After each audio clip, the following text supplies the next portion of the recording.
Hello, everyone. My name is Brendan Marr. That noise you're hearing is my ventilator. And welcome to Page Turners They Were Not My Star Wars podcast.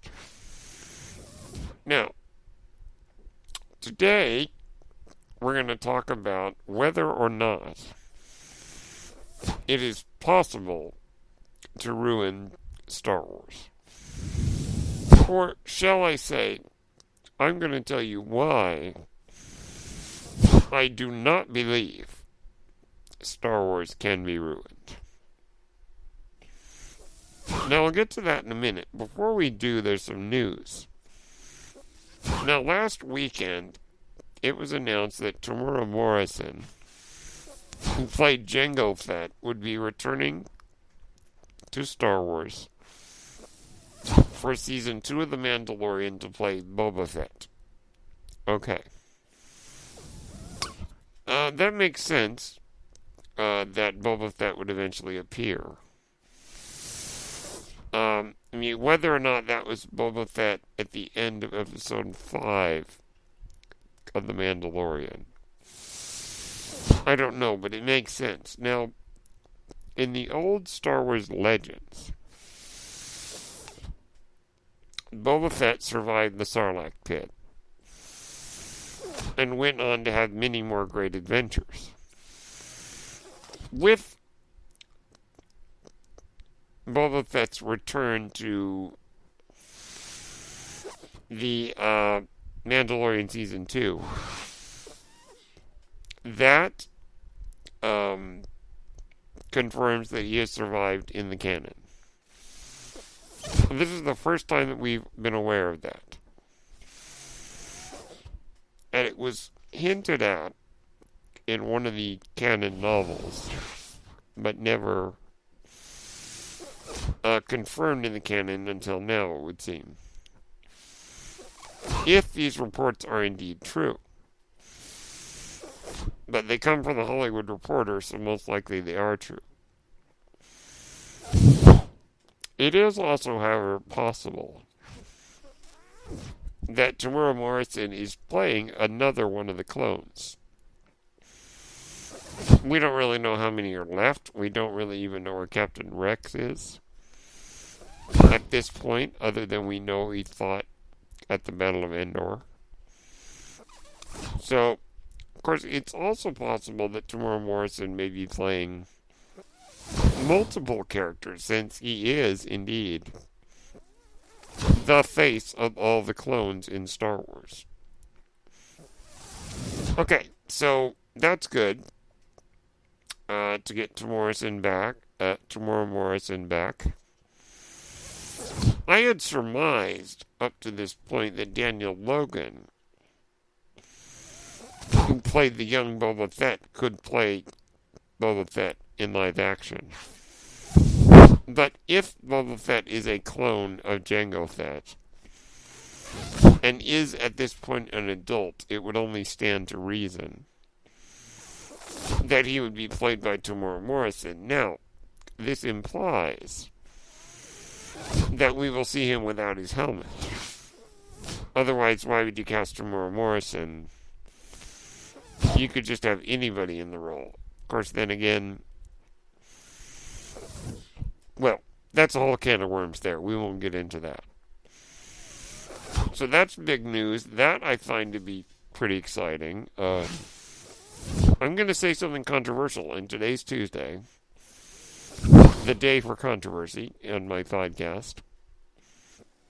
And that's, Boba Fett is a character that I've never cared that much about. That does not mean I dislike him. I just mean that I never cared about him that much. Now, I understand the argument that, he got taken out like a punk. Yeah, it's true. Even I've made that argument, but I think I may have made a mistake in saying that. In that, look, Boba Fett would later become extremely popular. There was no way that anyone could have known that. So having him die off, well, whatever. It's not a big deal. People still like the character. I like him. I don't love him, but I am interested to see him return. It will be interesting to see how he is used. Now, news coming from Slash Film this morning. And yet again, Slash Film is usually pretty reputable. Is that Katie Sackhoff, Starbuck from the recent Battlestar Galactica, will be joining The Mandalorian Season 2 to play Bo-Katan Kryze of Mandalore. Now, who is Bo-Katan?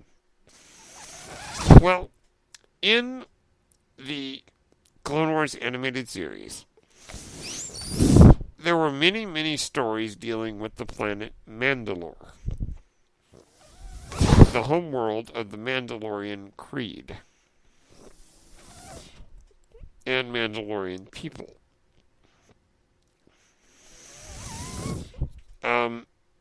During many of the events as depicted on the Clone Wars series, we were introduced to Duchess Satine Kryze, the ruler of Mandalore. Her sister was a woman named Bo-Katan. Bo-Katan was a bit of a renegade in that she honored the old ways. In terms of being a bit more warlike. Now, it's an interesting story because there were several groups that were splintered off from the main Mandalorian culture. When Duchess Satine supported a non-violent policy, many Mandalorians who were still set in their old violent ways rejected the new pacifist government and went and did their own thing. One of these was Lady Bo-Katan, Satine's sister. But Bo-Katan, unlike the others, was not a violent terrorist. Later, in Star Wars Rebels, Bo-Katan helped the heroes of the rebellion liberate the planet Mandalore from the grip of the Empire.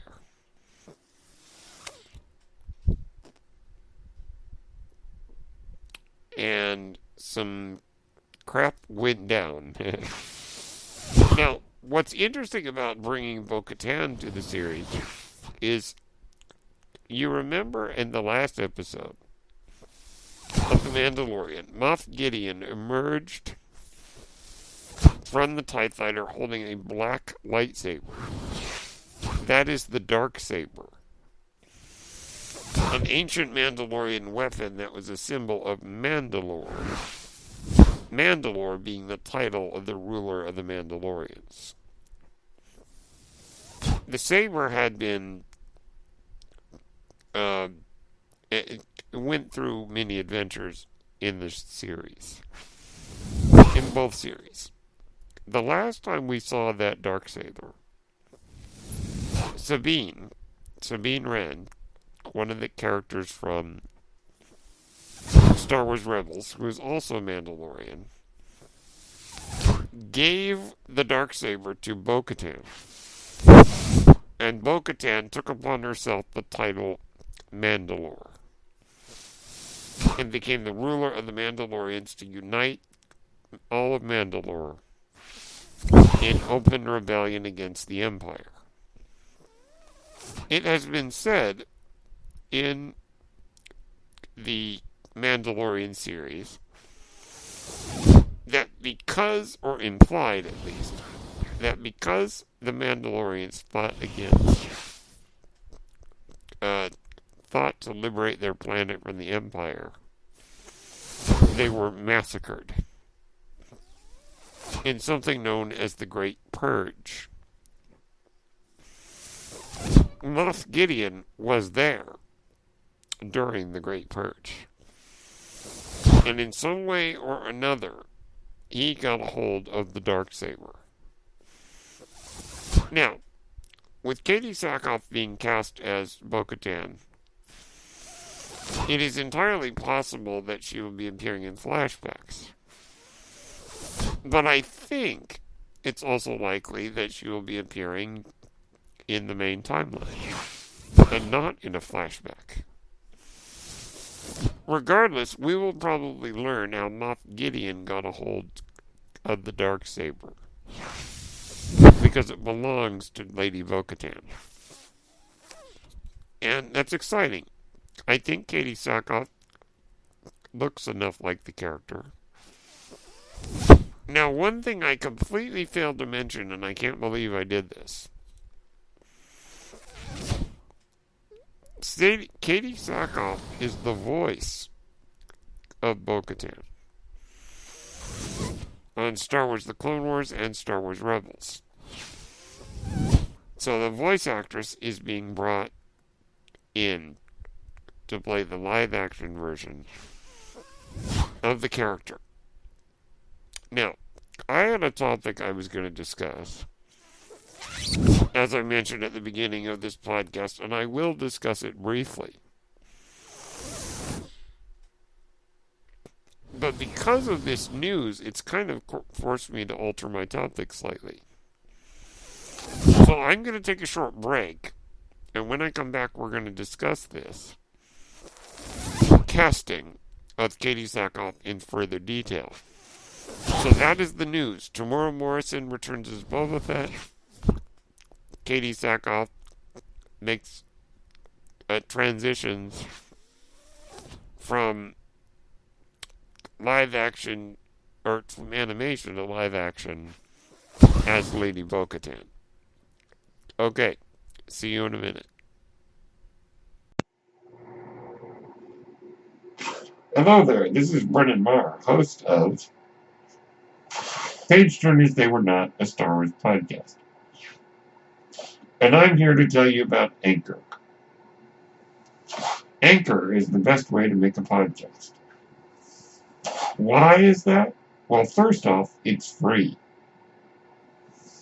Yes, you heard me right. Anchor is free. Anchor has all the tools you need to make a podcast from your phone or your computer.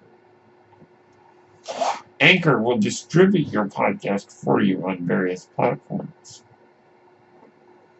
including Spotify and Apple Podcasts. You can make money from your podcast.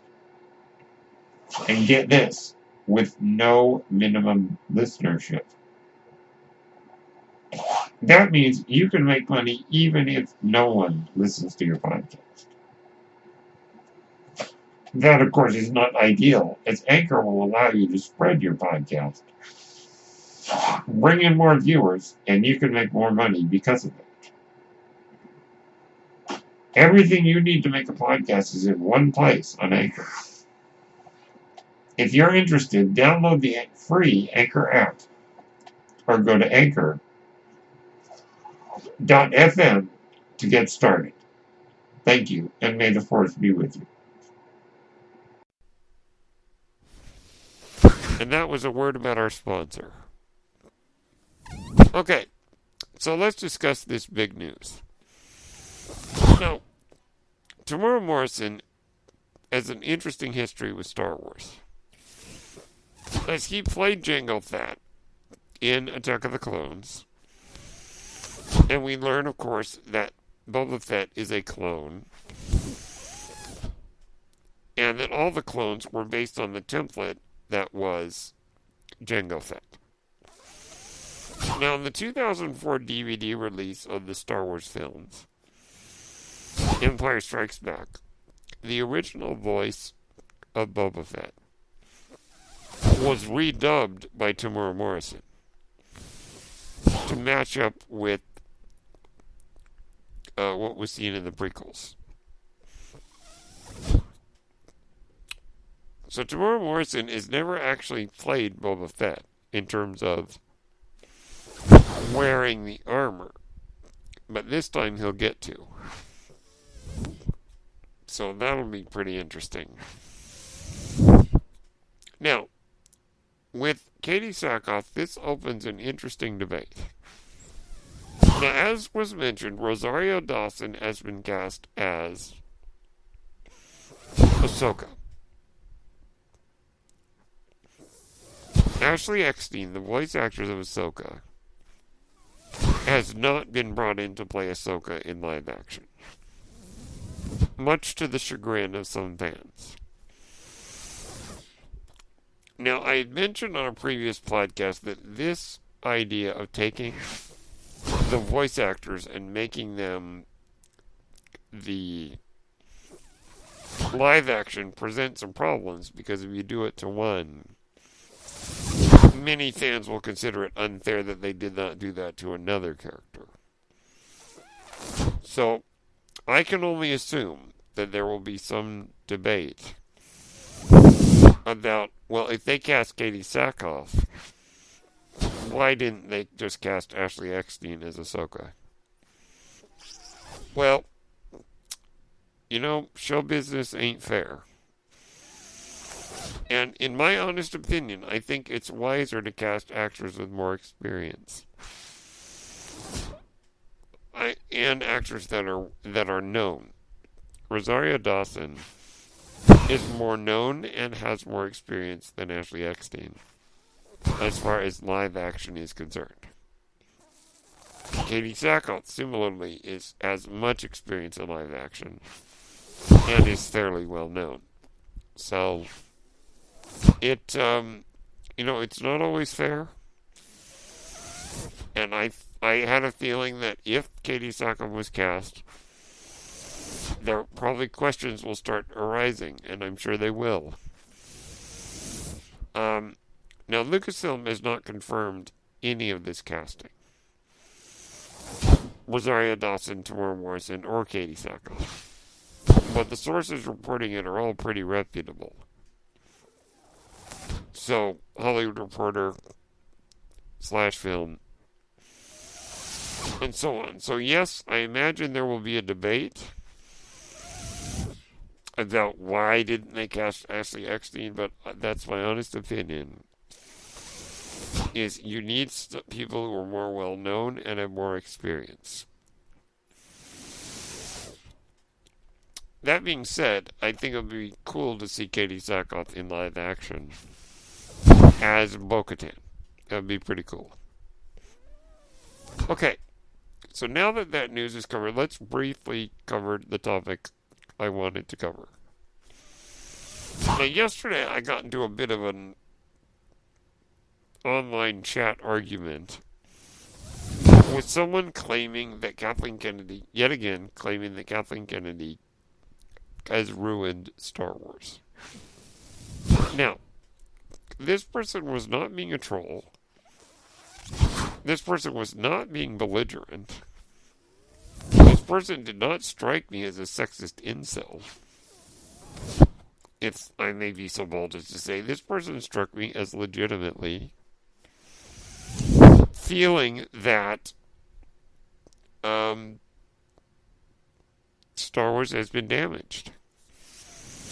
Now, let me be so bold as to say this. Every Star Wars movie that has been released since the original film has been said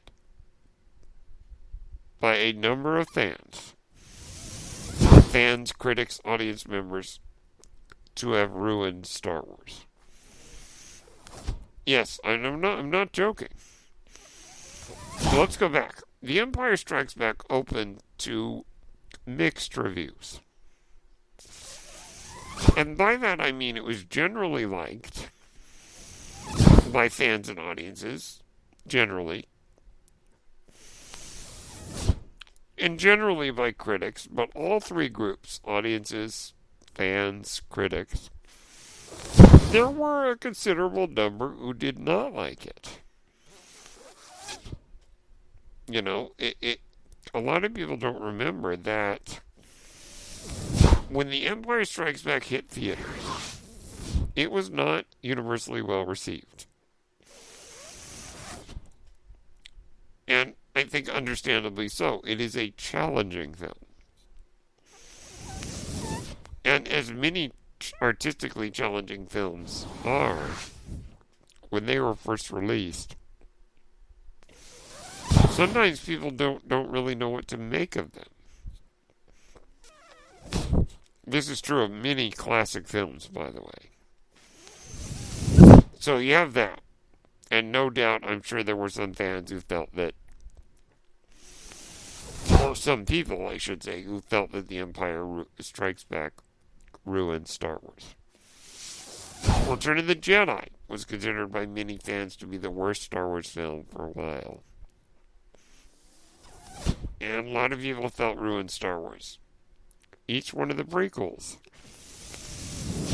The Force Awakens came out but got really great reviews, but since then have kind of tempered.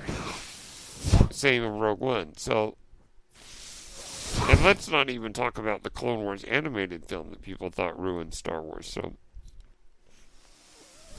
every entry in the Star Wars saga, to some degree or another, was considered by some significant numbers of people to have ruined Star Wars. Now, we look back on a lot of those and say, well, okay, they claimed that ruined Star Wars, but look at where we are now. Star Wars has continued, and is still loved. So let me talk about the idea of ruining it. Okay. What does it mean to ruin Star Wars? Does it mean money? Does it mean quality? Does it mean character stories don't go the way we want? What does it mean? Now, I think that I'm just going to leave it at this. Everyone is entitled to their opinion. I have never understood the concept of, oh, this ruined Star Wars. Because in my mind, Star Wars cannot be ruined. The quality... Well, okay. I know that there are a lot of Star Wars movies that people do not like, and yet many others do like. I don't like Attack of the Clones, but there are many people who do. It's really all a matter of opinion. Now, as far as money is concerned, I think it is demonstrably,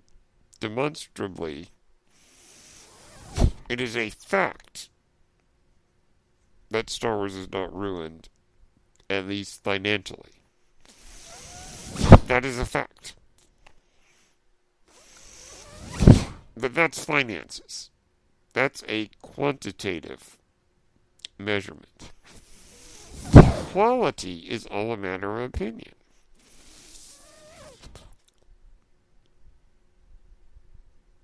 But I think it's safe to say, looking at the average audience viewer, fans, and critics, the new Star Wars movies have all been received well.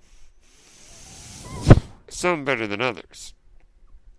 Now we can look at The Rise of Skywalker, for instance. And yes, critically, it's split. But I think a lot of people forget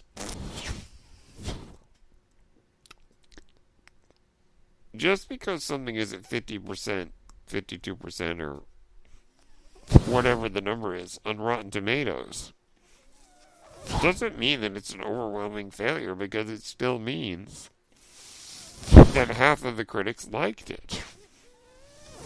If Rotten Tomatoes is the measurement which we would use.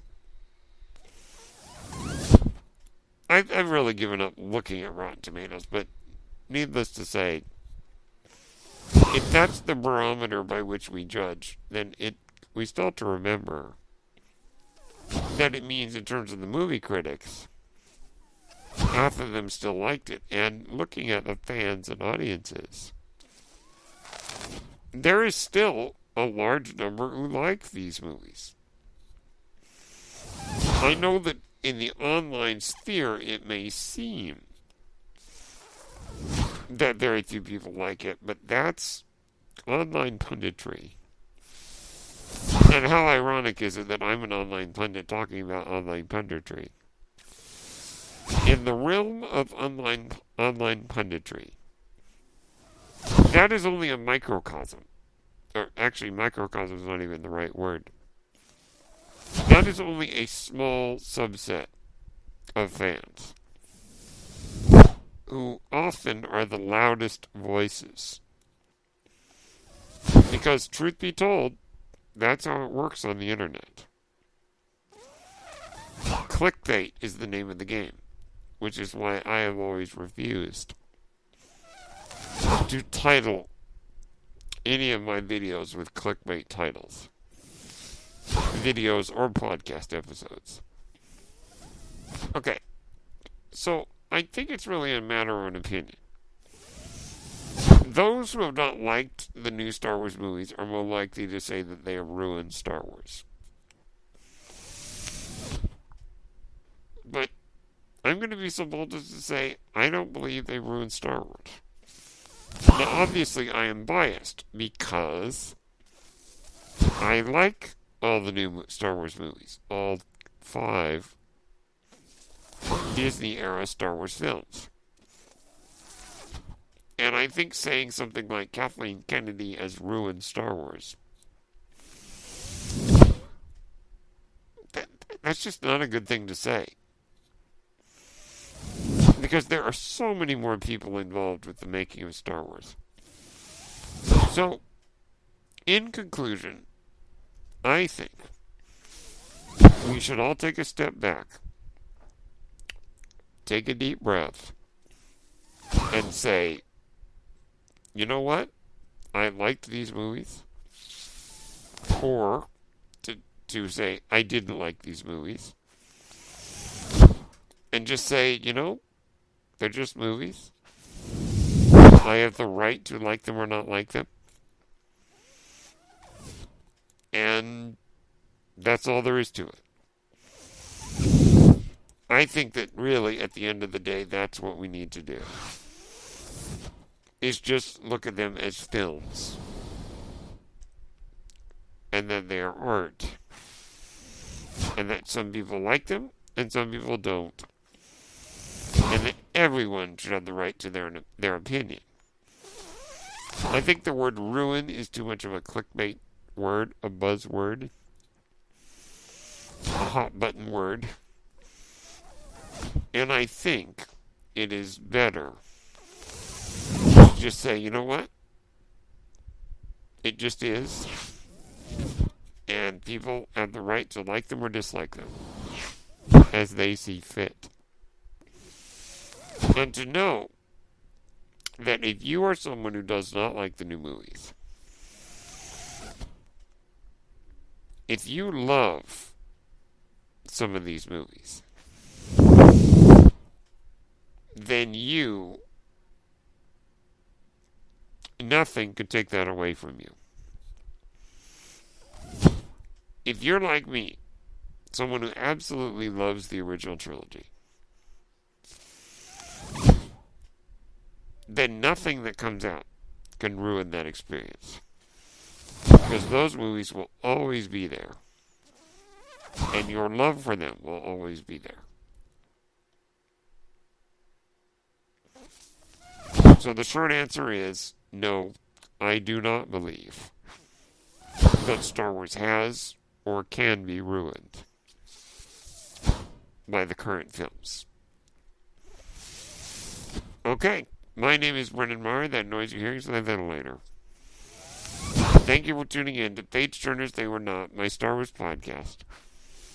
May the Force be with you.